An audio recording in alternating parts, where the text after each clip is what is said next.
கர்த்தர் கொடுத்த அந்த நாளுக்காய் கர்த்தருக்கு நான் நன்றி துதிக்கிறேன், ஸ்தோத்தரிக்கிறேன்.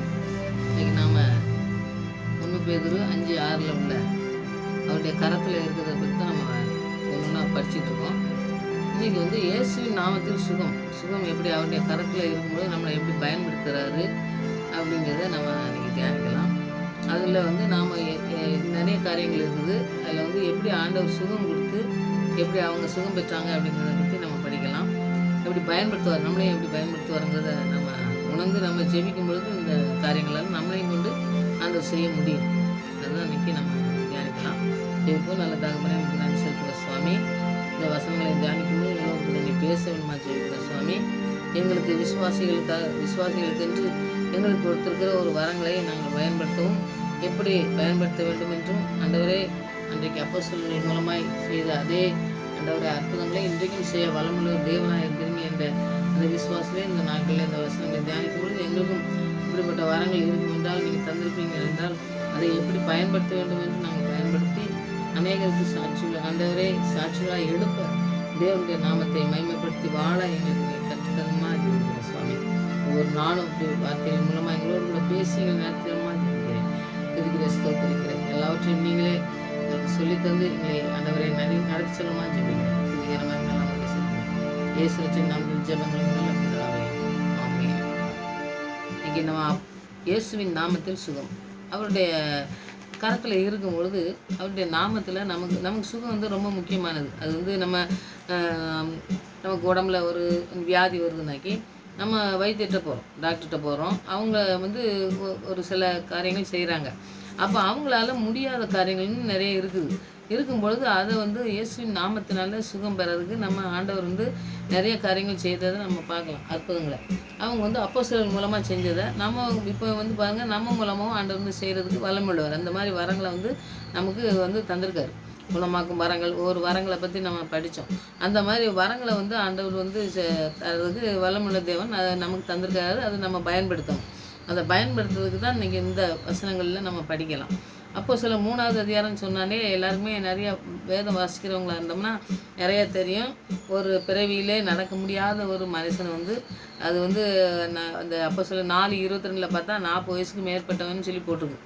அப்போ அந்த வயசு வரைக்கும் அந்த மனுஷன் எப்படி இருந்திருப்பான்னு கொஞ்சம் நம்ம யோசனை பண்ணி பார்த்தா நமக்கு கால் வலிக்கு ஒரு நாளைக்கு நடக்க முடியலன்னு வச்சா நமக்கு ஒரு வேலையை செய்ய முடியாது, எழுந்திரிக்கல்னா என்ன பண்ண முடியும் அப்படிங்கிற ஒரு சூழ்நிலை நம்ம அதை நம்ம மைண்டில் நம்ம யோசித்து பார்த்தோம்னாக்கி நமக்கு தெரியும்.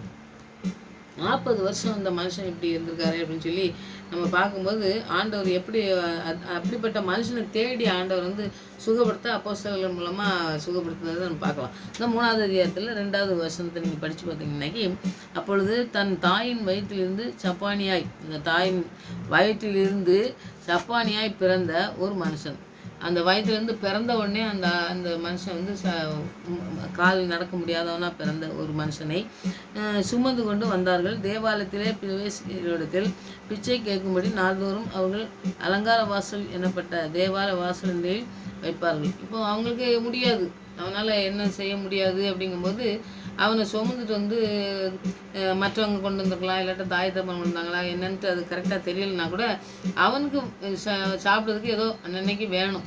அப்போ வேணுங்கிறது அவனே சம்பாதிக்கக்கூடிய அளவுக்கு எந்த விதமான வாய்ப்புகளும் இல்லாதனால தேவாலயத்தில் போய் ஏதாவது கொடுப்பாங்களா அப்படின்னு சொல்லிட்டு பிச்சை எடுக்கிறதுக்கு அவனை கொண்டே விடுறதை நம்ம பார்க்கலாம். அந்த அதிகாரத்தை ஃபுல்லாக நீங்கள் படிங்க. 8வது வசனம் வரைக்கும் தான் அந்த மனுஷனுடைய என்ன நடந்ததுன்னு சொல்லி இருக்குது.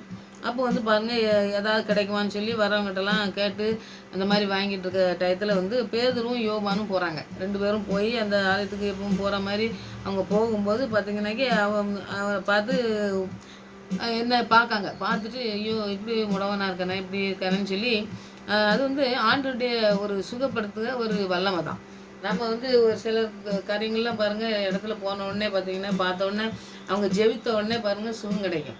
அப்படிப்பட்ட அற்புதமான காரியங்கள்லாம் செய்யக்கூடிய காரியங்கள் இன்றைக்கும் நடந்துகிட்டு தான் இருக்குது. அப்போஸ்தலர் காலத்தில் அன்றைக்கி அவங்க போய் இந்த ஆலயத்துக்கு போகும்பொழுது அந்த மனுஷனை பார்த்துட்டு பாருங்கள் அவங்க வந்து இந்த 7வது வசனத்தில் பார்த்தீங்கன்னாக்கி, பேதுரும் யோவானும் அவனை உற்று பார்த்து எங்களை நோக்கி பார் என்றார்கள். அப்போ வந்து என்ன பாரு, எங்களை பாரு நீ அப்படின்னு சொல்லி சொல்கிறாங்க. அப்போ ஒரு மனுஷனை பார்க்கும்பொழுது பார்த்திங்கன்னா அவங்களுக்குள்ள ஒரு வல்லமை ஆண்டவர் வந்து வச்சுருக்காருன்னு நான் முதல்ல சொன்னேன். பார்த்திங்கன்னா குணமாக்கும் வரங்களை வந்து எல்லா வரங்களையும் ஆண்டவர் வந்து இந்த சீசர்களுக்கு கொடுத்துருந்தாரு. அவங்க அப்போஸ்தலர்களாக அவங்க ஊழியம் செய்ய போகும்பொழுது பார்த்திங்கன்னாக்கி அவங்க வந்து எல்லாரையும் நேசித்து எல்லாரையும் சுகப்படுத்தினாங்க. அவங்ககிட்ட கொண்டு வந்த எல்லா நோயும் சுகமாச்சுன்னு தான் இருக்குது. ஆனால் வந்து பாருங்கள், இந்த மனுஷனும் தேவாலயத்தில் போய் அவன் வாசலில் இருக்கிறத பார்த்துட்டு என்ன பாரு அப்படின்னு சொல்லி சொல்கிறாங்க. இப்போ வந்து இது முரண்பாடாக இருக்க மாதிரி இருக்குது பார்த்தீங்களா நம்ம பார்க்கும்போது. ஆனால் வந்து அதுக்கு நோக்கம் உண்டு. அவங்கள வந்து என்ன வந்து நோக்கி பாருன்னு சொன்னோன்னா அவன் ஏதோ பெரிய அவங்க வந்து ஒரு தேவாலயத்துக்கு போகும்போது ஒரு அப்போஸ்தலனாக்கி என்ன செஞ்சுருப்பாங்க, ஒரு நல்ல ட்ரெஸ்ஸுன்னு இருக்கலாம், ஒரு நல்லா ஒரு அவங்களெல்லாம் ஒன்றும் வந்து ஆண்டவரை பற்றி சிலுவையில் காட்டும்போது ரொம்ப ஒரு எலும்பு தோலுமா காட்டுற மாதிரி அப்படிலாம் காட்டுறாங்க பார்த்தீங்களா. அப்படிலாம் இல்லை, நம்ம படத்தில் அப்படி செஞ்சுருக்காங்களே இல்லையா. அவர் வந்து நல்லா ரொம்ப திடனாக தான் இருந்தாருன்னு நம்ம பார்க்கோம். அது மாதிரி இவங்களும் பார்த்தீங்கன்னாக்கி ரொம்ப ஒன்றும் எலும்பு அந்த மாதிரிலாம் இல்லை, ரொம்ப ஸ்ட்ராங்காக நல்லா ஒரு ட்ரெஸ்ஸு எல்லாரோட போயிருப்பாங்கன்னு நம்ம வந்து யோசிக்கலாம். ஏன்னா அதுதான் பார்த்து இல்லாதவன் பார்க்கும்பொழுது பார்த்தீங்கன்னாக்கி அவன் என்ன நோக்கி பாருன்னு சொன்னோன்னே அவன் ஏதாவது கிடைக்குமான்னு சொல்லி அவங்கள வந்து பார்க்கலாம். நிறைய கிடைக்கும் போல் இருக்குது, இவங்க நிறைய வச்சுருப்பாங்க போல் இருக்குது, அதுதான் என்ன பாருன்னு சொல்கிறாங்க அப்படின்னு சொல்லி சிலர் வந்து பணம் வசதி உள்ளவங்க என்ன சொல்லுவாங்க, என்னவா இங்கே வா நான் அவனுக்கு நிறைய தரேன் அப்படின்னு சொல்லுவாங்க பார்த்தீங்கன்னா. அந்த மாதிரி கூப்பிடுற மாதிரி தான் அவங்க யோசனை பண்ணி அவனுக்கு என்ன கிடைக்குன்னு சொல்லி பார்க்கும்போது அவன் பார்ப்பான், பிறவியில் குருடனாக இருக்கிறவொன்னே இயேசு நாமத்தில் தான் அவங்க வந்து சுகமாக்க போகிறாங்களே இல்லையா, அவங்கள்ட்ட எதுவுமே இல்லைன்னு சொல்லி சொல்கிறத நம்ம பார்ப்போம். இப்போ நமக்கு வந்து ஒரு ஆண்டவர் இந்த குணமாக்கும் வரங்களை தந்திருந்தாருன்னா கண்டிப்பாக வந்து நம்ம அதை எப்படி பயன்படுத்தணுங்கிறத இதுலேருந்து பார்க்கலாம். அவங்க வந்து ஏதோ பணத்தை கொடு நான் வந்து சுகப்படுத்தேன்னு சொல்லலை. அவங்க வந்து இந்த கொடுத்த வரங்களை வந்து சரியான விதத்தில் வந்து பயன்படுத்தினாங்க. அப்போ வந்து இந்த நம்ம விசுவாசிகளுக்கு பிள்ளைகளுக்கு வந்து இந்த நிச்சயமாக விடுதலை உண்டு அப்படிங்கிற ஒரு காரியத்தை நாம் புரிஞ்சுக்கணும். இந்த குணமடைந்ததை நம்ம அவங்க வந்து பிணியாளிகள் மேலே கை வச்சு நிறைய பேரை சுகமாக்கினாருன்னு சொல்லி நம்ம பார்ப்போம். அப்போ ஆண்டவர் வந்து செஞ்சதே இவங்களுக்கும் அந்த குணமாக்கும் வரங்களை கொடுத்ததுனால அவங்க வந்து அந்த நோயில் இருக்கும்போது அந்த பிரச்சனையில் இருக்கும்போது அவங்கள வந்து சுகமாக்குனாங்கன்னு சொல்லி நம்ம பார்க்கலாம். அப்போ வந்து பாருங்கள், அவங்க வந்து குணமாக்குது அந்த இடத்துல போகும்போது பார்த்திங்கன்னாக்கி அவன் நோக்கி பார்க்கும்போது அவன் வந்து பணத்தை கொடுக்கல. பேதுரு மாத்திரம் யோவான் இல்லை, பேதுரு வந்து சொல்கிறாரு. இந்த 6வது வசனத்தை நீங்கள் படித்து பார்த்தீங்கன்னாக்கி தெரியும். அப்பொழுது பேதுரு, பொன்னும் அந்த வெள்ளியும் பொன்னும் என்னிடத்தில் இல்லை, என்னிடத்தில் உள்ளதை உனக்கு தருகிறேன், நசரேயனாகிய இயேசு கிறிஸ்துவின் நாமத்தினாலே நீ எழுந்து நட என்று சொல்லி. அப்போது என்கிட்ட வந்து பணமோ ஏதோ நான் ஒன்று தருவேன்னு சொல்லி நீ எதிர்பார்க்காத, என்கிட்ட இருக்குது. அப்போது நம்மகிட்ட என்ன இருக்குது அப்படிங்கிறத நாம் உணர்ந்துக்கிட்டோம்னாங்க நமக்கு வந்து இந்த வரங்களை கொடுத்துருக்காருன்னா நம்ம நோயில் ஒரு வேதனையில் இருக்கும்போது அவங்கள வந்து சுகமாக்கிறதுக்கு நம்ம வந்து அவங்க கைப்பிடி தூக்கி விட்டு அவங்களாம் செஞ்சுருக்காங்க பாருங்கள். அந்த மாதிரி செய்யணுங்கிறத நம்ம வந்து இந்த காரியங்களில் நம்ம கடைபிடிக்கிறதுக்கு நமக்கு ஆண்டவர் எழுதி தந்திருக்காரு. அப்படி சொல்லி வலது கையினால் அவனை பிடித்து தூக்கி விட்டான். உடனே அவனுடைய கால்களும் கரடுகளும் பலன் கொண்டது. இப்போ கையினால் தூக்கி விட்டவுடனே வந்து அப்போ அவங்களுடைய வல்லமை ஒரு ஆண்டோட அவங்ககிட்ட வந்து ஒரு வல்லமையை கொடுத்துருக்காரு. அந்த வல்லமை புறப்பட்டு போய் தான் வந்து அவங்க சுகமாக்குறதே வெளியே இவங்ககிட்ட எந்த விதமான பவரும் கிடையாது.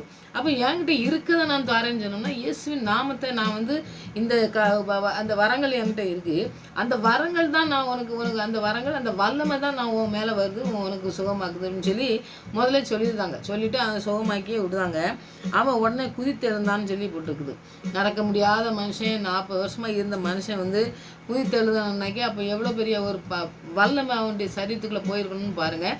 அப்போது அந்த சுகமாக்கக்கூடிய அந்த பேதுரு எப்படி இருந்திருப்பாருன்னு பாருங்கள். அப்போது நம்முடைய வாழ்க்கையிலையும் அதை நம்ம கடைபிடிச்சி மற்றவங்களுக்கு ஆண்டவருடைய அந்த சுகப்படுத்துகிற அந்த காரியங்களை வந்து செய்யணும்னு சொல்லி ஆண்டவர் சொல்கிறாரு. அதை நம்ம நின்று நடந்து குதித்து தேவனை துதித்து கொண்டு அவர்களுடைய கூட தேவாலயத்துக்குள் பிரவேசித்தான். இப்போ எங்கேயுமே போக முடியாத நடக்க முடியாத ஒரு காரியத்தை செஞ்ச ஆள் வந்து இவங்க பேதுரும் யோவானும் அங்கே தான் போகிறாங்க. போகும்போது அவங்க கூட போகிறான்னு சொல்லி பார்க்கும். அப்போது அவனுடைய வாழ்க்கையில் எத்தனை நடக்க முடியாத காரியங்கள், ஏன்னா பிறகுலேருந்தே இந்த மனுஷன் இப்போ வந்து என்ன சுகப்படுத்தி எப்படி குதிக்கான், எழும்புதான், நடக்கான். ஆண்டவரை துதிச்சிட்டு தேவாலயத்துக்கு போகிறான்னு சொல்லி நம்ம பார்க்கலாம். அப்போ அவனுடைய வாழ்க்கையில் பெரிய காரியங்கள் என்னென்னா, 40 வருஷம் கெட்டப்பட்ட வாழ்க்கையை வாழ்ந்து கொண்டிருந்த அந்த மனுஷனுக்கு வந்து யார் கையாவது எதிர்பார்த்து இந்த மனுஷனுக்கு வந்து ஒரு விடுதலையை கொடுத்து ஆண்டவர் பெரிய காரியங்களை செய்கிறத நம்ம பார்ப்போம். அப்போது இந்த வரங்கள் வந்து எப்படி அவங்க பயன்படுத்தினாங்கன்னு பாருங்கள். ஆலயத்துக்குள்ளே கூப்பிட்டு போகிறாங்க. ஆலயத்தில் போய் அவன் வந்து ஆண்டவரை துதிக்கிறதுக்கு தான் சொல்கிறாங்க. இவங்களுடைய எந்த பேரையும் மேன்மைப்படுத்தவே இல்லை. இந்த நாட்களில் நம்முடைய வாழ்க்கையில் எந்த காரியங்களை செய்தாலும் அவருடைய வல்லமை போய் தான் சுகமாக்குறதோ மற்ற எல்லா காரியங்களும் செய்யுது. நம்மளால் எதுவுமே நடக்காது அப்படிங்கிறத நாம் உணர்ந்து கொண்டு நம்ம இந்த காரியங்களை செய்யும் பொழுது நாம் இந்த மாதிரி தவறுகள் வந்து நம்முடைய வாழ்க்கையில் செய்யாமல் நம்மளை ஆண்டவர் பாதுகாத்து நம்மளை நடத்த, அவருடைய நாமத்தை மாத்திரம் மகிமைப்படுத்த நம்ம முற்றிலுமாக அர்ப்பணித்து ஜெபிக்கணும். இவங்க செஞ்சாங்களா, அப்போஸ்தலர்கள் செஞ்சது போல் செய்யணும். அதில் பாடல்கள் கூட இருக்குது. இயேசு என்ற நாமம் ஜெயம் ஜெயமே. ஆண்டவரே சாத்தான் சக்தி ஒன்றுமே இல்லை அப்படின்னு சொல்லி நம்ம படிக்கணும். அப்போ இயேசு நாமம் தான் ஜெயமாக இருக்கிறதுக்கு நாம் வந்து சாத்தானின் சக்தி ஒன்றுமே இல்லைன்னு சொல்லிட்டு நம்ம படிக்கும் பொழுதே எல்லாவற்றுக்கும் மேலான நாமம் அவருடைய நாமம் மாத்திரம்தான் சொல்லி அவருடைய நாமத்தை மகிமைப்படுத்துகிற பிள்ளைங்களா, மற்ற பிள்ளைங்களை நான் வந்து பாடி துதிக்கிற பிள்ளைங்களா அவங்கள வந்து நம்ம அவங்கள்ட்ட பேசும்பொழுதே அந்த காரியங்களை நம்ம சொல்லி ஜெபிக்கும் பொழுது ஆண்டவர் அவங்களோட கூட இடைப்படுறதை நம்ம பார்க்க முடியும். அந்த காரியங்களை நம்ம செய்யலாம். 2வது ஏசாயா 46வது அதிகாரத்தில் 4வது வசனத்தை நீங்கள் படித்து பார்த்தீங்கன்னாக்கி, அந்த 46வது அதிகாரத்தில் 4வது வசனம், உங்கள் முதிர் வயது வரைக்கும் நான் அப்படி செய்வேன். அதுக்கு முன்னாடி வசனத்தை நீங்கள் படிச்சிங்கன்னா, தாயின் கற்பத்திலே ஏந்தி சுமப்பேன்னு சொல்லி ஆண்டவர் சொல்கிறத நம்ம பார்க்கலாம். ஆண்டவர் வந்து எப்படி சுமக்கிற தேவன், நம்மளை வந்து சிருஷ்டித்து மாத்திரம் அப்படியே விட்டுட்டு போகிறவர் இல்லை. அவர் வந்து நம்மளை சுமக்கிறவர். இந்த 4வது வசனம், உங்கள் முதிர் வயது வரைக்கும் நான் அப்படி செய்வேன், நரை வயது மட்டும் நான் உங்களை தாங்குவேன், நான் அப்படி செய்து வந்தேன், இனிமேலும் நான் ஏந்துவேன், நான் சுமப்பேன், உங்களை தப்புவிப்பேன்னு சொல்கிறாரு. இது வரை, அதாவது முதிர் வயது வரை, எந்த வயசு வரைக்கும் நம்ம இருக்கோமோ அந்த வயசு வரைக்கும் அவரோட சிருஷ்டித்த நம்ம தகப்பன் வந்து நம்மளை வந்து சுமக்கிற தேவனாக இருக்கார். எவ்வளோ பெரிய அருமையான தகப்பன் நம்மளோட கூட இருக்காருங்கிறத நாம் உணர்ந்து கொண்டோம்னாக்கி நம்ம ஆண்டவருக்கு நன்றி சொல்லாமல் நம்ம இருக்கவே முடியாது. ஆண்டவருக்கு நன்றி சொல்கிற பிள்ளைங்களாக நாம் இருக்கணும். ஆண்டவர் நம்மளை கொண்டு என்ன செய்தாலும் அவருடைய நாமத்தை மாத்திரம் மகிமைப்படுத்துகிற பிள்ளைகளாக நம்முடைய பேரை பிரசாவப்படுத்தவே கூடாது. அதுதான் ரொம்ப முக்கியமானதுங்க. நம்ம விழுந்து போகிறதே வந்து நம்முடைய பேரை மேன்மைப்படுத்த பார்க்கும்போது தான் நம்ம விழுந்து போவோம். நம்ம சாத்தானுக்கு இடம் கொடுக்கணும்னு சொல்லி. அதனால் எப்பவும் வசனத்தை வாசிக்கும் பொழுது, வசனத்தை தியானிக்கும் பொழுது, மற்றவங்கள்ட்ட சொல்லும் பொழுதோ ஆண்டவர் தான் இதை செய்வார், உங்களுக்கு செய்வார், நீங்கள் ஜெபிங்க அல்லது நான் ஜெபிக்கேன் அப்படின்னு சொல்லி நம்ம சொல்லி அந்த காரியங்களை செய்யும் பொழுது ஆண்டவர் வந்து அவருடைய நாமம் மகிமைப்படும். நமக்கு வந்து ஆசீர்வாதத்தை நம்ம தருவார். அவர் வந்து நம்மளை சுமக்கிறவர். நம்ம வாழ்நாளில் ஆரம்பத்துலேருந்தே இறுதி வரை நம்மளை வந்து காப்பாற்றுறது மாத்திரமில்லை, அவருடைய கிருபையினால் நம்மளை மூடி மறைத்து நம்மளை காப்பாற்றி அவர் வந்து நம்மளை நடத்துகிற தேவனாக இருக்கார். அவர் வந்து எப்படி செய்கிறாருன்னு பாருங்கள்.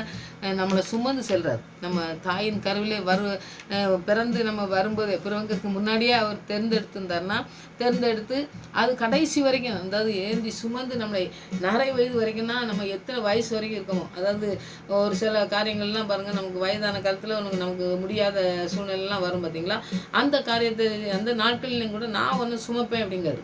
இவ்வளோ பெரிய வாக்கு தத்துவம் ஆண்டவர் நமக்கு கொடுத்துருக்கறதுனால நாம் அவருடைய பிள்ளையாக இருந்தால் மாத்திரம்தான் இந்த காரியங்கள்லாம் நமக்கு சொந்தமாக்க நாம் முடியும். அதனால் அந்த காரியங்களை நம்ம செய்யும்போது பார்த்திங்கன்னாக்கி ஏந்துவேன், சுமப்பேன், தப்புவிப்பேன் அப்படிங்கும்போதே பார்த்திங்கன்னாக்கி ஆண்டவர் வந்து இப்படி செய்கிறாரு அப்படிங்கிறது காரியங்களை நம்ம சொல்லும் பொழுதே பார்த்திங்கன்னாக்கி ஏந்துவேன் சுமப்பேங்கிற எப்படி ஏந்துவார், நம்மளை எப்படி கரத்தினால உன்னை ஏந்தி சுமப்பாரா, எத்தனை வயசானாலும் உன்னை சுமப்பாரா அப்படிங்கும் பொழுது இந்த அதுக்குரிய காரியங்கள் நம்ம அதுக்கு ஒத்து போகிற மாதிரி நமக்கு வந்து காரியங்கள் நம்ம படிக்கும் பொழுது பார்த்திங்கன்னா நமக்கு இன்னும் அதிகமாக தெரியறதுக்கு வாய்ப்பு இருக்குது. அதனால் மற்ற 4வது அதிகாரம்னாலே உங்களுக்கு தெரியும், சோதிக்கப்பட்டது ஆண்டவரை வந்து சோதிக்கிறதுக்கு பிசாசான ஒன்று செய்தது. 6வது வசனத்தை நீங்கள் படித்து பார்த்தீங்கன்னாக்கி, நீ தேவனுடைய குமாரனை ஆனால் தாழ குதியும், ஏனெனில் தம்முடைய தூதர்கள் உண்மையை குறித்து கட்டளையிடுவார், உமது பாதம் கல்லில் இடாதபடிக்கு அவர்கள் உண்மை கைகளில் ஏந்தி கொண்டு போவார்கள் என்பதை எழுதியிருக்கிறது என்று சொன்னான். அப்போது அவனுக்கு வந்து தெரியுது, அவன் ஆண்டவரை சோதிக்கும் போதே பார்த்தீங்கன்னாக்கி என்ன சொல்கிறான்னா, உங்களை கரத்துலால ஏந்திட்டு போன்னு சொல்கிறாரு, நீங்கள் விழுங்க அப்படின்னு. அப்போது இதெல்லாம் படிச்சுட்டு சிலர் வந்து என்ன நினைப்பாங்கன்னா, நம்ம கீழே விழுந்தாலும் ஆண்டவர் தூக்கி விடுவார் அப்படின்னு சொல்லி அப்போ ஆண்டவர் வந்து அந்த வசனத்தின் மூலமாக தான் சொல்லியிருக்காரு. பரீட்சை பாராதிருப்பாங்க இயேசு சொல்கிறது காரியங்களை பாருங்கள். அதையும் எழுதியிருக்குது அப்படின்னு சொல்லி நம்ம படித்த வசனங்களை வந்து சுட்டி காட்டி வசனத்தின் மூலமாக தான் பிசாசை வந்து ஜெயிக்கார். அப்போ ஆண்டவரை சோதிக்க வசனத்தின் மூலமாக அவர் வசனத்தின் மூலமாக எப்படி ஜெயித்தாரோ அதுபோல் பிசாசு ஜெயிக்கணும்னா நம்முடைய வாழ்க்கையிலும் பிசாசு பெரிய சோதனைகள், வேதனைகள், நோய், பிரச்சனைகள்லாம் கொண்டு வரும்போது நாம் வந்து இந்த வார்த்தையை கொண்டு தான் ஜெயிக்கணும். அந்த வார்த்தை தான் நமக்கு முக்கியமானது அப்படிங்கிறத நம்ம உணர்ந்து ஜெபிக்கணும். இந்த ஆண்டவரை சோதித்த எல்லா காரியங்கள்லையும் அவர் வந்து வசனத்தை எழுதியிருக்கேன்னு சொல்லி தான் அவன் சொல்கிறான். அவன் தெரிஞ்சதுனால சொல்கிறான். ஆனால் ஆண்டவர் வந்து வெற்றி பெற்றதும் இந்த வசனத்தின் மூலமாக தான் அவர் வந்து வெற்றியை சுதந்திரிச்சு கொள்வார். அவர் வந்து நீ இப்படி விடும், இப்படி எனக்கு காலில் விடும், இதெல்லாம் தருவேன் அப்படிங்கும்போதெல்லாம் பார்த்தீங்கன்னா எல்லா காரியங்களையும் பாருங்கள் ஆண்டவர் எழுதியிருக்கிறத சொல்லி வசனத்து அவர் வந்து எடுத்து பேசியோ மற்ற வேறு காரியங்களோ எதோ சொல்லியோ நம்மளை மாதிரிலாம் நம்ம ஒரு பிரச்சனை இருந்துச்சுன்னா நம்ம வாயில் வந்து பேசுவோம். அது மாதிரிலாம் கிடையாது. வசனத்தின் மூலமாக ஆண்டவர் பேசி பிசாசை ஜெயிச்சார் பார்த்தீங்களா. அந்த மாதிரி நம்ம ஜெயிக்கிறதுக்கு ஜெபித்து ஜெயிக்க நம்ம ஒவ்வொரு நாளும் அதுக்கு என்ன செய்யணும்னா நிறைய காரியங்கள் இருக்குதுங்க. பரிசுத்தாவி இல்லாமல் நமக்கு தேவையானது ஒரு 4 காரியம் நான் எழுதி வச்சுருக்கேன். அதை கடைப்பிடிக்கும் போது நமக்கு வந்து என்ன கிடைக்கும் அப்படிங்கிறத நம்ம ஜெயிக்கணும். அவர் தேவையானது என்னென்னா நமக்கு வந்து பரிசுத்தாவி இல்லாமல் நம்ம வார்த்தைகளை வாசிக்கும், படிக்கும், தியானிக்கும். கர்த்தருடைய வார்த்தை வந்து எப்பவுமே வந்து அது சரியாக பயன்படுத்த நமக்கு தெரியும். சாத்தான ஆண்டவர் வந்து பாருங்கள் எத்தனையோ வசனங்கள் இருக்குது. அந்த இடத்துல என்ன சொல்லி அவனை வந்து ஜெயிக்கணும் அப்படிங்கிறது தெரிஞ்சிருந்தால் மாத்திரம்தான் செய்ய முடியும். நமக்கு வந்து இந்த பாடத்தை எடுத்துக்கலாம். பிள்ளைங்க பாடம் படிக்காங்க, அவங்க என்ன பாடம் என்ன கொஸ்டின் கேட்டிருக்காங்களோ அந்த கொஸ்டின் தெரிஞ்சு ஆன்சரும் அதுக்கு தெரிஞ்சால் மாத்திரம்தான் அதுக்கு எழுத முடியும். வேறு வேண்டாத எழுதினோம்னாக்கி அதுக்குன்னு மார்க்கும் கிடைக்காது, அதில் வெற்றியும் பெற முடியாது. அந்த மாதிரி தான் ஆண்டவருடைய வசனங்களை நம்ம எப்படி பயன்படுத்தணும். பிசாசை துரத்தணும்னாக்கி அதுக்கு ஒரு வசனம் இருக்குது. நமக்கு தோல்வி வர நேரத்தில், வேதனை வர நேரத்தில், நமக்கு சாப்பாட்டுக்கு இல்லாதப்போ ஆண்டவர் என்ன போஷித்து நடத்துவேங்காரு. இதெல்லாம் நிறைய காரியங்கள் இருக்குது பார்த்திங்களா. அந்த மாதிரி நம்ம வேத வசனத்தை படித்து பரிசுத்த ஆவியானவர் சொல்லி நம்ம அந்த வார்த்தைகளை பயன்படுத்த அந்தந்த இடத்துக்கு ஏற்ற மாதிரி பயன்படுத்துறதுக்கு நாம் வந்து தெரிஞ்சுதான் அந்த சாத்தானை ஜெயிக்க முடியும். அதுக்கு ஒரு 4 காரியம் நான் வந்து சொல்கிறேன். அதை வந்து நீங்கள் செயல்படுத்துனீங்கன்னா அதை ஜெபிக்கும் பொழுது நீங்கள் அதை வந்து சொல்லி ஜெபிக்கும் பொழுது ஆண்டவர் பெரிய காரியங்கள் செய்வார்னு நான் விசுவாசிக்கேன். வார்த்தைனால் ஏன் ஜெயிக்க முடியும்? நம்ம வார்த்தையை வச்சு தான் நம்ம ஜெயிக்க முடியுமா? வேறு எதையும் வச்சு ஜெயிக்க முடியாது பிசாசானவனை. அதுக்கு ஆண்டவருடைய வார்த்தைகளை மனப்பாடம் செய்யணும். நம்ம மனப்பாடம் செஞ்சு நம்ம வார்த்தைகள்லாம் ஜெபிக்கும் பொழுது பார்த்திங்கன்னாக்கி நிறைய காரியங்களை நம்ம ஜெயிக்க முடியும். வானத்திலும் பூமியிலும் மேலான காரியங்கள் செய்வார் அப்படின்னு சொல்லி நம்ம எல்லாவற்றையும் செய்து முடிப்பார்னு சொல்லி நமக்கு வந்து என்ன அந்த சூழ்நிலை என்ன வருதோ அந்த சூழ்நிலைக்கு ஏற்ற மாதிரி நம்ம ஜெபிக்கிறதுக்கு வார்த்தைகளை மனப்பாடம் செஞ்சுச்சுன்னா அந்த நேரத்தில் நமக்கு மனப்பாடம் செஞ்ச வசனங்கள் வந்து நம்மளை பாதுகாக்க அந்த வசனம் நமக்கு போதுமானதாக இருக்குது. 2வது வந்து இரவும் பகலும் அது தியானம் செய்யணும். அப்போ இரவும் பகலும் தியானம் செய்கிற மனுஷன் தான் பாக்கியவான்னு சொன்னோம்னா இரவும் பகலும் எப்போதுமே வந்து மனப்பாடம் செஞ்சாலே அந்த மைண்டில் இருக்கும். அந்த காரியங்களை செய்யணும். எந்த பிரச்சனை வந்தாலும் அது சம்மந்தப்பட்ட நான் இப்போ சொன்னேன் பார்த்தீங்களா, அந்த சம்மந்தப்பட்ட வேத வசனங்களை வந்து நமக்கும் ஆண்டவருக்கும் கேட்குறபடி நம்ம சொல்லி ஜெபிக்கணும். அப்போ அந்த வார்த்தைகள் சொல்லி ஜெபிக்கும் பொழுது நம்ம அந்த வெற்றியை சுதந்திரிக்க முடியும். 4வது கர்த்தருடைய வார்த்தைக்கு கீழ்ப்படியணும். இது ரொம்ப முக்கியமானது. கீழ்ப்படியாதவனுக்கு வந்து ஆண்டவர் எதிர்த்து நிற்காருன்னு சொல்லி நம்ம படிக்கும்.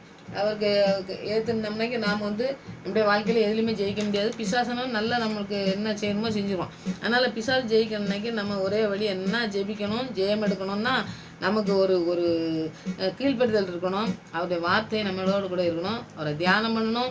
அதுக்கு சம்மந்தப்பட்ட வசனங்களை அந்தந்த இடத்துல நம்ம சொல்லி ஜெபிக்கிறதுக்கு நாம் வந்து பரிசுத்த ஆவியானவர் கர்த்தருடைய ஆவியானவர் நம்மளுக்கு சொல்லித்தரதை நம்ம ஜெயிக்கணும். பிசாசை ஜெயிக்கிறதுக்கு வசனம் ஒன்று தான். நம்ம ஜெபிக்கணும், ஜெயம் எடுக்கணும். அந்த மாதிரி காரியங்களை நம்ம செய்ததுக்கு ஆண்டுகிட்ட நம்ம ஜெபிக்கணும். ஆண்டவர் பெரிய காரியங்களை நம்முடைய வாழ்க்கையில் செய்வார்னு சொல்லி நம்ம விசுவாசிக்கலாம். அடுத்தது பார்த்திங்கன்னாக்கி இந்த 3வது நீங்கள் பார்த்திங்கன்னாக்கி அப்போஸ்தலர் 4:12 வசனத்தில் நீங்கள் படித்து பார்த்திங்கன்னாக்கி அப்போஸ்தலர் 4வது அதிகாரத்தில் 12வது வசனத்தை நீங்கள் படிச்சிங்கன்னாக்கி அதில் ஒரு காரியத்தை நம்ம படிச்சிடலாம். ஏன்னா வந்து ஆண்டவருடைய காரியங்கள்லாம் எல்லாமே வந்து பாருங்கள் ரொம்ப அதிசயமாக நம்மளை நடத்தக்கூடிய நல்ல தகப்பனாக இருக்கார். அதனால் நம்ம வாழ்க்கையில் நிறைய காரியங்கள் நமக்கு தெரியாமல் இருக்கலாம். அதெல்லாம் நமக்கு சொல்லிட்டு வந்து நம்மளை நடத்துகிற தேவன். அவர் வந்து ரொம்ப வல்லமுள்ள தேவன். அவர் வந்து நம்மளை எல்லாத்தையும் தூக்கி சுமக்கிற தேவனாக இருக்காருன்னு சொல்லி நம்ம படித்தோம் பார்த்திங்கன்னா. அந்த மாதிரி இருக்கிற தகப்பனுக்கு நாம் இந்த வார்த்தையின் மூலமாக எப்படி இருக்கணும் அப்படிங்கிறத நம்ம படிச்சிட்டோம். 3வது வந்து 4:12 நீங்கள் வசனத்தை படித்து பார்த்தீங்கன்னாக்கி 4வது அத்தியாயத்தில் அப்போஸ்தலர் 12வது வசனத்தை பார்த்தீங்கன்னா, அவரால் அன்றி வேறொருவராலும் ரட்சிப்பு இல்லை. ஏன்னா ரட்சிக்கப்படுறதுக்கு வேறு யாருமே நமக்கு வந்து ரட்சிப்புக்கு தரவே முடியாது. அதை ஏற்கனவே நம்ம படித்தோம். நாம் ரட்சிக்கப்படும்படிக்கு வானத்தின் கீழெங்கும் மனுஷர்களுக்குள்ளே அவருடைய நாமம் எல்லாமே வேறே நாமும் கட்டளையிடப்படவும் இல்லை என்றான். அப்போ வந்து பாருங்கள், நமக்கு வந்து ஆண்டவர் அப்போஸ்தலர்கள்லாம் இயேசு கிறிஸ்து நாமத்தை தவிர வேறு எதுவுமே அந்த நம்மளை மீட்டெடுக்க முடியாது அப்படிங்கிறத சொன்னாங்கன்னு சொல்லி நம்ம பார்க்கலாம். அவங்க வந்து பார்த்திங்கன்னாக்கி எப்படியும் பாருங்கள், அவங்கள வந்து 13வது வசனத்தை நீங்கள் படித்து பார்த்தீங்கன்னாக்கி, பேதுரும் யோவான் பேசுகிற தைரியத்தை அவர்கள் கண்டு அவர்கள் படிப்பறியாதவர்கள் என்று பேதமை உள்ளவர்கள் என்றும் அறிந்தபடியால் ஆச்சரியப்பட்டு அவர்கள் இயேசுவுடனே கூட இருந்தவர் என்று அறிந்து கொண்டார்கள். இப்போ அவங்க வந்து படிப்புக்கு கிடையாது, படிப்பறிவு கிடையாது, அவங்களுக்கு எதுவுமே இல்லையே. இப்போ இவங்க இவ்வளோ பேசுகிறாங்களே தைரியமாக அப்படின்னு சொல்லி ஆண்டவரை தவிர ரசிக்கப்படுறதுக்கு வேறு யாருமே இல்லை அப்படிங்கிறத தைரியமாக சொல்கிறாங்க. சொல்லும் பொழுது பார்த்திங்கன்னாக்கி அவங்க வந்து அது கரெக்டுன்னு சொன்னாலும் இவங்க யார் ஆண்டவரோட கூட நம்ம வந்து பாருங்கள், அந்த வார்த்தைகளை சொல்லி நம்ம ஜெபிக்கும் பொழுதே பார்த்திங்கன்னா இவங்க வந்து ஆண்டவருடைய பிள்ளை, இவங்க வந்து ஆண்டவர் கீழ்ப்படிஞ்சு அந்த வசனத்தின் மூலமாக போதிக்கிறாங்க, இவங்க வந்து வசனத்தின் தப்பாக சொல்கிறாங்க, நம்ம வாழ்க்கையில் இது வந்து தவறான காரியத்தை நமக்கு கொண்டு போய் விட்டுரும் அப்படிங்கிறத நம்ம வந்து தெரிஞ்சுக்கிட்டு நம்ம ஜெபித்தோம்னா மாத்திரம்தான் நம்ம ஜெயிக்க முடியும். ரட்சிப்பை பெறுறதுக்கு ஆண்டவருடைய நாமத்தை சொல்லி வேறு எந்த நாமத்தை சொன்னாலும் நமக்கு அந்த விடுதலை வந்து கிடைக்காது. அதை நம்ம உறுதியாக நம்ம விசுவாசி நம்ம ஜெபிக்கும் பொழுது தான் அந்த காரியங்கள் நம்ம செய்ய முடியும். ரட்சிப்பு ஆண்டவரால் மாத்திரம்தான் நமக்கு தர முடியும். அவர் தான் ரட்சகர், அவர் தான் ரட்சிப்பு தரதுக்காண்டி நம்ம மீட்டெடுக்கிறதுக்காண்டி சிலுவையில் ரத்தம் சிந்தி நம்மளை மீட்டெடுத்தவர். அதனால் அவரை போல் இருக்கணும்னாக்கி அவர் நம்ம கூட இருந்தால் மாத்திரம், ஆவியானவர் நம்மளோட கூட இருந்து நம்மளை நடத்தினா மாத்திரம்தான், அந்த ரட்சிப்பை பெற்றுக்கொண்டா மாத்திரம்தான் நாம் அவருடைய பிள்ளை மாதிரி நம்ம பார்க்குறவங்க சொல்லுவாங்க, இவ ஆண்டவர் பிள்ளை அப்படின்னு சொல்லி சொல்லக்கூடிய காரியங்களை நம்ம செய்ததுக்கு நம்ம பார்க்கலாம். இப்போ வந்து பார்த்திங்கன்னா நம்ம அதுக்கு ஒரு இப்படி இருந்தாங்க, ஆண்டவர் கூட இருந்தாங்கன்னு சொல்லி அவங்க கண்டு கொண்டாங்கன்னா எப்படி கண்டு கொண்டாங்க அப்படிங்கிறதுக்கு ஒரு காரியத்தை நம்ம படித்தோம்னா தான், வசனத்தின் மூலமாக படித்தோம்னாக்கி நமக்கு ரொம்ப முக்கியமாக அது வந்து தெரியும். ஏன்னா வந்து இயேசு நாமத்தை தவிர வேறு நாமம் இல்லை அப்படின்னு சொல்லும்பொழுது சிலர் வந்து அதையே வந்து திருப்பி பேசுகிற மாதிரிலாம் பேசுறதுக்கு வாய்ப்புகள் இருக்குது பார்த்திங்களா. அதனால் அந்த வசனங்களின் மூலமாக இன்னொரு வசனத்தின் மூலமாக நம்ம படிக்கும் பொழுது நமக்கு அது தெரியும். அப்போஸ்தலர் 16வது அதிகாரத்தில் 25வது வசனத்துலேருந்து 30வது வசனம் வரைக்கும் ஒரு காரியம் நடக்கிறத நம்ம படித்தோம்னாக்கி இன்னும் அதிகமாக தெரியும்னு சொல்லி நம்ம படிக்கலாம். இப்போ வந்து நடுராத்திரிலே பவுலும் சீலாவும் ஜெபம் பண்ணி தேவனை துதித்து பாடினார்கள். காவலில் வைக்கப்பட்டவர்கள் அதை கேட்டுக்கொண்டிருந்தார்கள். இப்போ பாருங்கள், ஆண்டவருக்கு வந்து இவங்க வந்து பவுலும் சீலாவும் சிறையில் அடைக்கப்பட்டு துன்பத்தை அனுபவிக்கிறக்கூடிய காரியங்களை நம்ம இதுலேருந்து 30வது வசனம் வரைக்கும் நீங்கள் படிச்சிங்கன்னா தெரியும். அப்போது வந்து பாருங்கள், அவங்க வந்து வேதனை, சரீரம் முழுசும் காயம், இந்த நிலையில் வந்து அவங்க துதித்து பாடிக்கிட்டு இருக்காங்க. அவங்க பாடல் சத்தம் வந்து பார்த்திங்கன்னா நான் பக்கத்தில் இருப்பாங்க பார்த்திங்களா, செயல்னாக்கி சிறைச்சாலைங்கும் போது நிறையா கைதிகள் இருப்பாங்க, அவங்கெல்லாம் கேட்டுக்கிட்டு இருக்காங்க. அவங்க கேட்டுட்டு இருக்கும்போதே அஸ்திபாரம், சிறைச்சாலையின் அஸ்திபாரம் அசையபடி பூமி மிகவும் அதிர்ந்தது. உடனே கதவுகள்லாம் திறந்துன்றதுன்னு சொல்லி நம்ம பார்க்கோம். அப்போ கதவு திறக்கப்பட்டதுன்னா அந்த கதவு சாதாரண கதவு இல்லை, அதனுடைய கதவு வந்து நம்ம வீட்டிலலாம் வச்சுருக்கோமே அந்த மாதிரிலாம் கிடையாது, பெரிய கதவு அப்படின்ட்டு அது திறக்கிறதுக்கே வந்து நிறைய பேர் திறக்கணும்னு சொல்லி நம்ம பார்க்கலாம்.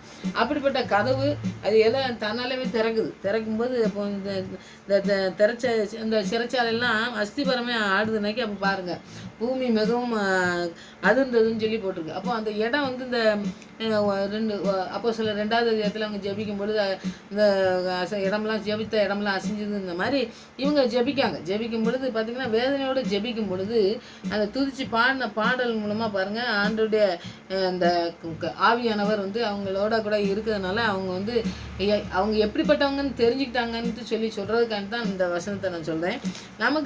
நமக்கு ஒரு துன்பம் வருது, அவங்க துதிச்சு பாடுறாங்க அந்த இடத்துல, அவங்க உடம்பு பூரா காயமாக இருக்கும்போது துதிச்சு நாம் நம்முடைய வாழ்க்கையில் எப்படி இருக்கும். அடுத்தது பார்த்திங்கன்னாக்கி அவங்க ஜெபிக்கும் பொழுது என்ன நடக்குன்னா அந்த இடத்துல ஒரு பெரிய விடுதலை, எல்லாருக்கும் விடுதலை கிடைக்கக்கூடிய ஒரு காரியங்கள் நடக்குது. அப்போ பாருங்க, அந்த காரியங்கள் நடக்கும் பொழுது பார்த்திங்கன்னாக்கி அவங்க வந்து அதில் வேலை செய்கிற அந்த சிறை அதிகாரி காவல்கள்லாம் இருப்பான் பார்த்திங்களா, அவனுடைய வாழ்க்கையில் ஒரு காரியங்கள் நடக்கிறதையும் நம்ம பார்க்கலாம். ஆனால் இந்த இடத்துல அவங்க நம்ம துன்பத்தில் அவங்க வரும்பொழுது தேவனுடைய ஆவியானவர் அவங்களுக்கு வந்து என்ன செய்கிறாரு, மகிமையுள்ள ஆவியானவர் வந்து அவங்கள தங்கி இருக்கிறதுனால அவங்களுக்கு வந்து இந்த விடுதலை கிடைக்குது. அந்த விடுதலை வந்து அவனுக்கு மாத்திரம் இல்லை, அவன் மூலமாக அந்த சரீரத்தில் அடிபட்டு அவங்க கிடந்து அந்த தூச்சி பாடும்போது அந்த இடத்துல அசைவு உண்டாகும் பொழுது அந்த சிறைச்சாலை அதிகாரி இருக்கான் பார்த்தீங்களா, அதிகாரி வீடு அவன் குடும்பம் எல்லாமே ரட்சிப்புகளை கொண்டு வர்றாரு. ஆண்டவர் வந்து ஒரு காரியத்தை செய்கிறாருன்னா நம்முடைய வாழ்க்கையில் பாருங்கள், அவங்க வந்து அந்த வேதனையிலும் துதித்து பாடி ஆண்டவரை துதிக்கும் பொழுது பாருங்கள், அவன் வந்து கண்டு கொண்டு பார்த்துங்க. அந்த 16, 30வது வசனத்தை நீங்கள் படித்து பார்த்தீங்கன்னா அவங்க வந்து அவன் வந்து என்ன செய்தான்னா எல்லாம் திறந்து கிடக்க அவங்க வெளியே போயிட்டாங்க போலுக்கு அப்படின்னு சொல்லி பயந்து அவனே கொல்ல போவான். ஏன்னா வந்து சிறையில் இருக்கவங்கள வெளியே அனுப்பிவிட்டோம்னா இவனுக்கு உயிர் போயிடும். அதனால் நாம் சாகிறத விட நாமளே செத்துடலாம் அப்படின்னு சொல்லி கொல்ல போகும்போது, இல்லை நாங்கள் இங்கே தான் இருக்கோம் ஐயா, நீ ஒன்றும் கொண்டுக்கிடாத அப்படின்னு சொல்லி சொல்லும் பொழுது அவனுக்கு வந்து பயம் வருது. தன்னால் எப்படி இவ்வளோ பெரிய கதவு திறந்துச்சுது அப்படின்னு சொல்லி அவனுக்கு பயம் வந்து அந்த இடத்துல நீங்கள் அந்த ஃபுல்லாக படிங்க. 30வது வசனம் வரைக்கும் படிச்சுன்னா 30வது வசனத்தை நான் படிங்க. அவர்களை வெளியே அழைத்து வந்து ஆண்டவன்மாரை ரட்சிக்கப்படுவதற்கு நான் என்ன செய்ய வேண்டும் என்றான். இப்போ அன்றைக்கி வந்து ஆண்டவர் கூட இருக்கிறவங்க நாங்கள் கண்டுபிட்டாங்கன்னு நம்ம பார்த்தோம். ஆனால் வந்து இப்போ பாருங்கள், ஆண்டவர் இவங்க கூட தான் இருக்காங்க அப்படின்னு சொல்லி ஆண்டவன் வரையங்க. அப்போ ஆண்டவரே இவங்க வடிவில் வந்திருக்காங்கன்னு சொல்லி அப்படி ஒரு ஆண்டவரை வந்து ஆண்டவரே அப்படின்னு சொல்லி கூப்பிட்ட மாதிரி கூப்பிடுவான். அப்போ அவனுடைய குடும்பமும் அவன் ரட்சிக்கப்படணுன்னாக்கி அவங்க அதுதான் சொல்கிறாங்க, நீ விசுவாசி நீ வந்து விசுவாசி அன்னைக்கு அப்போ நீயும் உன் வீட்டாரும் ரட்சிக்கப்படுன்னு சொல்லி 31வது வசனத்தில் இருக்குது. அப்போ அவங்க வந்து பாருங்கள், இந்த ரட்சிப்பை பெற்றுக்கொள்கிறதுக்கு அவங்களுக்கு வந்து அவனுக்குள்ளே என்ன நடந்திருக்குன்னு பாருங்கள். அவனுக்குள்ளே என்ன காரியங்களும் நடந்து தான் அவங்க வந்து இவங்களை பார்த்து இவங்க அப்போஸ்தலர்கள்லாம் என்ன இவ்வளோ வேதனையில் எப்படி துதிச்சாங்க, இப்படி பெரிய காரியங்களை அவங்க ஆண்டவர் செஞ்சுருக்காரு, அவர் தான் பெரிய விருப்பம் அப்படின்னு சொல்லி புரிஞ்சுக்கிட்டாங்க. ஆண்டவர் இவங்க கூட இருக்காருங்கிறத புரிஞ்சுக்கிட்டு பாருங்கள், ஆண்டவன் மாறே அப்படிங்க அப்படி கூப்பிட்டு பாருங்கள். கூப்பிட்டுட்டு அப்படியே விட்டுறல, வீட்டுக்கு கூப்பிட்டு போய் அவன் காயத்தெல்லாம் சரி பண்ணி அவனுக்கு எல்லாம் பண்ணிவிட்டு நாங்கள் ரட்சிப்படையணுங்க. இப்போ ரட்சிப்பை அடையணுங்க ஒரு வாஞ்சியை கொடுத்ததே பாருங்கள் ஆவியானவர் தான். அப்போ ஆவியானவர் நம்மளோட கூட இருக்கும் பொழுது இந்த காரியங்கள்லாம் நம்மளை கொண்டு செய்வார். அந்த ஆவியானவர் பெற்றுக்கொள்ள நாம் இன்னைக்கு உறுதியாக நிற்கணும். அதனால நமக்குள்ள ஆவியானவர் இருந்து நமக்கு வெற்றியை தரதுக்கு இந்த சிறை அதிகாரி எப்படி பாருங்கள், நாங்கள் ரட்சிப்பை பெற்றுக்கொள்ளணும்னு சொல்லி சொல்கிறாங்க கேட்காம்பாங்க. அந்த மாதிரி கேட்டு அநேகருக்கு ஆசீர்வாதமாக இருக்கிறதுக்கு நம்மளை பயன்படுத்துறதுக்கு இன்றைக்கி நம்ம அர்ப்பணிக்கணும். அன்றைக்கி இந்த அப்போஸ்தலர்கள்லாம் அப்படி தான் ஊழியம் பண்ணாங்க. இந்த ஊழியம் பண்ணது முதலாவது பார்த்திங்கன்னாக்கி இந்த ஊழியம் பண்ணுறது எப்படி அப்படிங்கிறது தான் நம்ம இந்த நாளில் படித்தோம். ஆண்டவர் முதலாவது நடக்க முடியாத ஒரு மனுஷனை நடந்து ஒன்றுமே இல்லாமல் நடக்க வச்சு அவனை வந்து விடுதலை பெற்றான். 40 வருஷம் கழித்து அவனுக்கு விடுதலையை கொடுத்து உலகத்தில் வாழ்றதுக்கு ஒரு விடுதலையை கொடுத்தாரு. அடுத்து 2வது, நம்ம முதிர் வயது வரைக்கும் நம்மளை நடத்துவேன்னு சொன்ன தகப்பன் நம்மளோட கூட இருக்காரு. அதனால் சாத்தானை சோதிக்கும் பொழுது ஆண்டவர் எப்படி வார்த்தையின் மூலமாக ஜெயிச்சாரோ அதுபோல் நம்ம வார்த்தையின் மூலமாக ஜெயிக்கணுங்கிறத 2வது படித்தோம். 3வது பாருங்கள், அவங்க ரட்சிக்கப்படுறதுக்கு வேறு எந்த நாமும் இல்லைன்னு சொல்லி சொன்னதை அவங்க மூலமாக அந்த சிறையில் வேதனையிலும் கூட அவங்க வந்து துதிச்சு பாடி அந்த சிறை அதிகாரி குடும்பத்தை வந்து ரட்சிக்கப்பட அவன் கேட்டு ஆண்டவன் மாறே அப்படின்னு சொல்லி கூப்பிட்டு அவங்க வந்து இனம் கண்டுக்கிட்டான். ஒன்று அவனுடைய குடும்பத்தையும் ஆசீர்வாதம், அவனுக்கும் ஒரு ஆசீர்வாதத்தை ரட்சிப்பை பெற்றுக்கொண்டான்.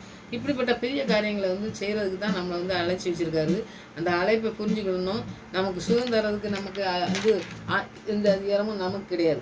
ஆண்டவருடைய வல்லமை நம்முடைய சரீரத்துக்குள்ளே நம்முடைய ஆவி ஆத்மா சரீரத்துக்குள்ளே வரும்பொழுது தான் அது மற்றவங்களுக்கு பயன்படக்கூடியதாக இருக்குது. பயன்படுத்தாதே தவிர எந்த மகிமையும் நமக்கு கிடையவே கிடையாது. நம்ம மகிமைப்படுத்த வேண்டியது ஆண்டவருடைய நாமத்தை மாத்திரம். அவருடைய நாமத்தினாலே நமக்கு சுகம், அவருடைய நாமத்தினாலே எல்லாவற்றையும் செய்து முடிக்க நமக்கு தெரிஞ்சக்கூடிய வாழ்க்கையில் நம்ம எல்லாவற்றையும் செய்து முடிக்க அவருடைய வார்த்தை மாத்திரம்தான். அவருடைய வார்த்தையை நமக்கு வழி தெரியணுன்னாக்கே நம்ம ஆண்டுகிட்ட தான் கேட்கணும். வழி தெரியாத பாதையிலே செல்கின்றாயா, வழிகாட்ட மேய்ப்பருண்டு அறிவாயா, பாதையிலே பாரத்தோடு செல்கின்றாயா, சுமை தாங்கி உண்டென்று அறிவாயா அப்படின்னு சொல்லி பாடல் இருக்குது. அந்த பாடல் மூலமாக நீங்கள் பாடல் பாடி அந்த வசனத்தெல்லாம் நீங்கள் தியானிங்க. ஆண்டவர் பெரிய காரியங்களே எங்களுடைய வாழ்க்கையில் செய்வார்னு சொல்லி நான் விசுவாசிங்க. இந்த வசனங்கள்லாம் தியானிங்க. 3 காரியங்கள் நம்ம படிச்சிருக்கோம். அந்த 3 காரியங்களும் வச்சு நீங்கள் ஜெபிங்க. வசனத்தின் மூலமாக எப்படி ஆண்டவர் நம்மளோட கூட பேசுவாருங்கிறத ஆவியானவரை பெற்றுக்கொண்டு அதன் மூலமாக நீங்கள் ஜெபிங்க. ஜெயத்தை பெற்றுக்கொள்வோம். ஜெயம் நமக்கு தான். ஆண்டவர் எப்பொழுதும் ஜெயம் கொடுக்குறவராக நம்மளோட கூட இருக்கிறதுனால நம்ம எப்பொழுதும் வந்து வசனத்தின் மூலமாக ஜெயிப்போம். ஆண்டவர் பெரிய காரியங்கள் செய்வார் நம்முடைய வாழ்க்கையில். ஆமென்.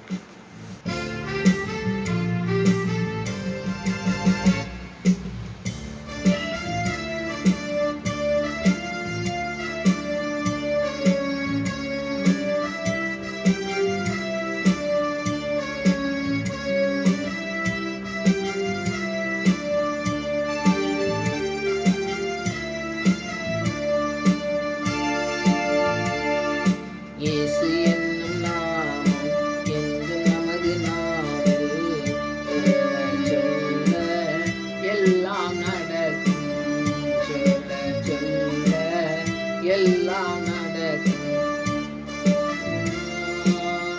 ஏசையா ஏசையா ஏசையா.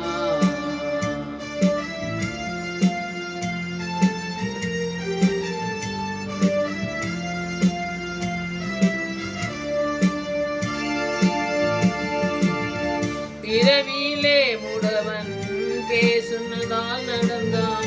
பிறவியிலே முடவன் பேசுனதால் நடந்தான். துதித்தான் துதித்தான் கோயிலுக்குள் நுழைந்தான். துதித்தான் துதித்தான் கோயிலுக்குள் நுழைந்தான். ஏசையா ஏசையா ஏசையா ஏசையா.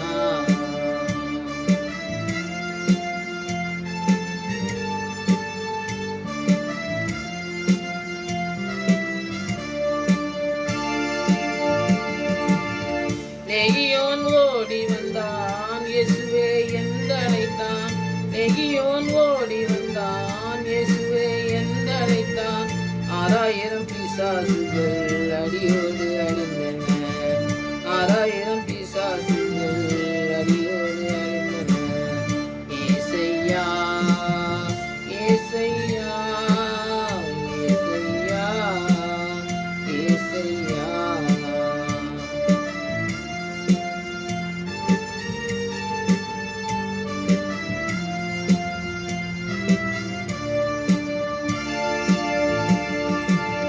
பத்திமேயு கூப்பிட்டான், இயேசுவே இறங்கும் என்றான். பத்திமேயு கூப்பிட்டான், இயேசுவே இறங்கும் என்றான். பார்வை அடைந்தான், இயேசுவை பின்தொடர்ந்தான். பார்வை அடைந்தான், இயேசுவை பின்தொடர்ந்தான். ஏசையா ஏசையா ஏசையா ஏசையா.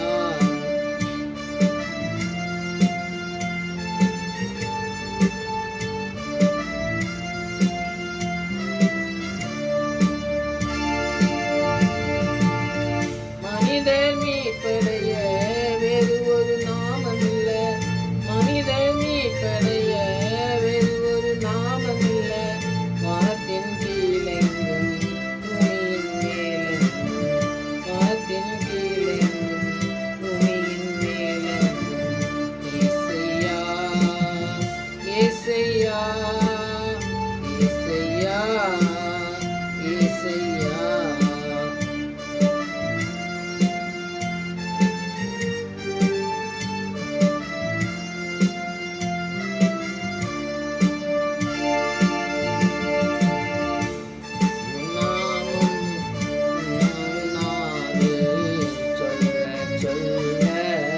எல்லாம் நடக்கும்.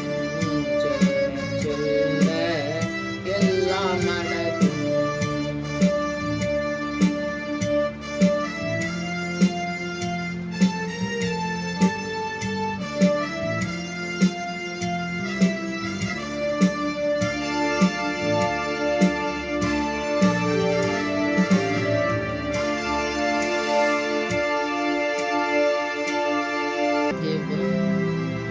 எல்லா நாமத்துக்கும் நீங்க மேலான நாமம் இயேசுவின் நாமமே.